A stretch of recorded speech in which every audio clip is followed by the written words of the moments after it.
সভাপতি জনাব মোহাম্মদ শাহরিয়ার আশরাফ সহ এই অত্র প্রতিষ্ঠানের সম্মানিত শিক্ষক শিক্ষিকাবৃন্দ, উপস্থিত এলাকার মুরব্বিয়ানগণ, উপস্থিত হরিরামপুরের বিভিন্ন ইউনিয়ন হতে আগত সম্মানিত নেতৃবৃন্দ, উপস্থিত মানিকগঞ্জ জেলা হতে আগত সম্মানিত নেতৃবৃন্দ, উপস্থিত সাংবাদিক ভাইরা, আসসালামু আলাইকুম।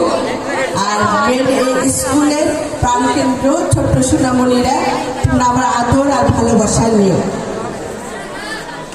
আজকে বক্তব্যের শুরুতে সবাই যদি কথা বন্ধ করো, তাহলে আমি কিন্তু যা কথা বলবো তোমরা শুনতে পারবে। তাহলে তোমাদের যে দাবিগুলি পাঠাচ্ছ শুনতে হবে, তো এটা পূরণ করবো কিনা, চুপ করবো, সে না থাকলে তো আমি এটা পূরণ করবো না।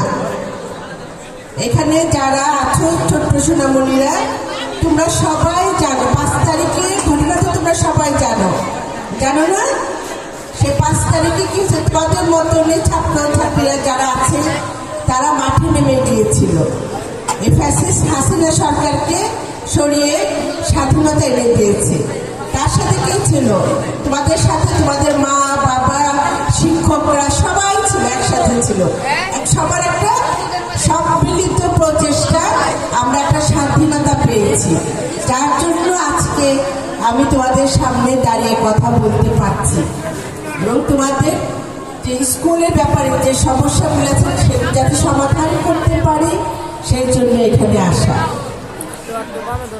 এখানে অনেক অভিভাবকবৃন্দ আছে, তারা সবাই আমার বাবার সম্বন্ধে জানে। আমার মনে হয় আপনারা গল্প ছড়া হলে আমার বাবার গল্পগুলি আপনাদের সন্তানদের বলবেন, কারণ আমার বাবা এই এলাকার সন্তান ছিলেন এবং আরো দরিদ্র অবস্থায় কিন্তু সেখান থেকে উঠে এসে তিনি সমাজে একজন ভালো জায়গায় প্রতিষ্ঠিত হয়েছে। আপনার সন্তানরা কিন্তু তার থেকেও ভালো জায়গায় আছে। তা আমি আশা করি আপনার সন্তানরা আমাদের থেকে আরো সামনের দিকে এগিয়ে যাবে। আমার বাবা যেমন এক সময় এই হরিরামপুরের প্রতিনিধি ছিলেন, আপনাদের সন্তানরা ভবিষ্যতে এই এলাকার প্রতিনিধি হয়ে এই এলাকারই হাল ধরবে। সবসময় তোমরা মানুষের জীবন পড়ার চেষ্টা করবে। পড়াশোনার বাইরে কিছু নেই। পড়াশোনা করলে, জ্ঞান অর্জন করলে অনেক কিছু জানা যায়, অনেক ভালো ভালো লোকের আদর্শগুলি শুনতে পারবা, বুঝতে পারবা, তারা কিভাবে তাদের জীবনকে উন্নতির দিকে নিয়ে গেছিল সেইগুলি পড়তে হবে। এবং এটা শিক্ষকের দায়িত্ব আছে, পাশাপাশি তাদের সেই বইগুলি পড়ানো। আমার মনে হয় আমার বাবার এই স্কুলে আমার বাবার বই থাকা উচিত, যেটা আপনারা এখন পর্যন্ত রাখেন না এবং আপনারা চানও না। এটা আপনাদের উচিত। যার এই প্রতিষ্ঠানটা, তার প্রতিষ্ঠানে তার বই যদি না থাকে, তার সম্বন্ধে যদি আমি না জানতে পারলাম, তাহলে আমি কিভাবে আমার জীবন সেই মুন্নু সাহেবের আদর্শ এবং সততা নিয়ে সামনের দিকে যাব। তাই মনে করি আগামীতে আপনারা তার বইগুলি রেখে বাচ্চাদের অন্তত সব একদিন একটা তারুণ্য ক্লাস কনফারেন্সের মতন, সেমিনারের মতন, তার যেমন মৃত্যুবার্ষিকী আছে, জন্মবার্ষিকী আছে, সেই সময় তার বই নিয়ে আপনি একটা আলাপ আলোচনা করলে ওরা আরো বুঝতে পারবে।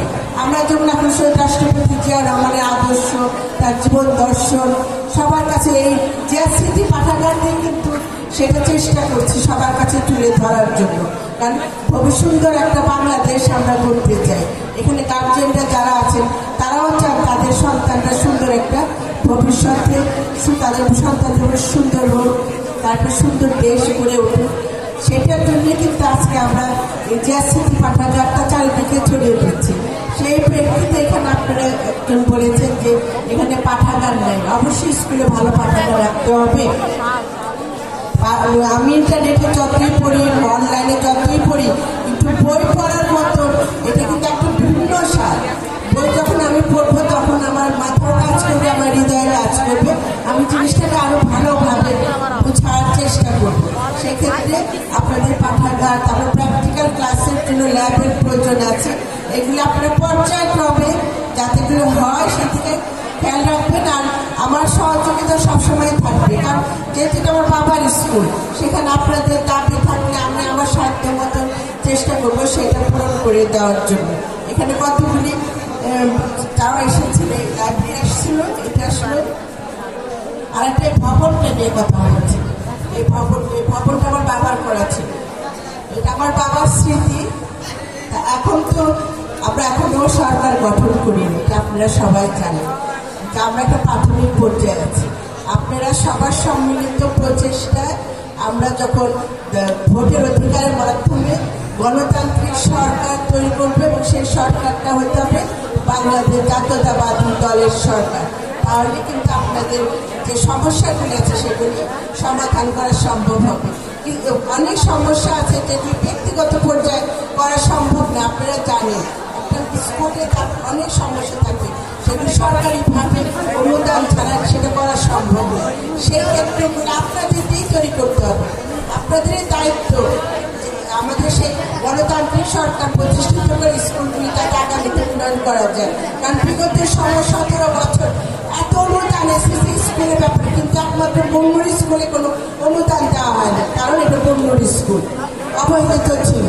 আপনাদেরই তখন দায়িত্ব এই বঙ্গুর স্কুলটাকে যাতে আর অবহেলিত না থাকে সেদিকে সবাইকে সম্মিলিতভাবে কাজ করে এই প্রতিষ্ঠানটাকে সামনে থেকে নিয়ে যেতে হবে। আর আপনাদের পাশাপাশি আমি সবসময় আছি, বা প্রতিবারে আমি যখন আসি আমার কাছে যখনই কোনো সমস্যা যায় আমি সেটা সমাধান করার চেষ্টা করি। আর এখানে ম্যানেজিং কমিটি সবাই আছেন, শিক্ষক শিক্ষিকারা এখানে আছে, তাদের কাছে আমার অনুরোধ থাকবে এবং এলাকাবাসী যেহেতু এখানে আছে, দলীয় লোকজন এখানে আছে, স্কুলটাকে কোনোভাবে যেন কোনো পার্টিগতভাবে এটাকে যেন কুক্ষিগত না করা হয়। কারণ এই প্রতিষ্ঠানটা সবার জন্য, এলাকাবাসী সকলের জন্য কিন্তু এই প্রতিষ্ঠানে কোনো রাজনৈতিক কোনো ব্যক্তিদের প্রতিষ্ঠান যাতে কোনো ক্ষতিগ্রস্ত না হয় এটা আপনারা সবাই খেয়াল রাখবেন। আপনারা যদি অন্য সাথে ভালোবেসে থাকেন, তার প্রতি শ্রদ্ধা থাকে, আমি আমার দলের লোকজনকেও বলবো সবাই প্রতিষ্ঠানটা সুনামের দিকে লক্ষ্য রাখতে হবে এবং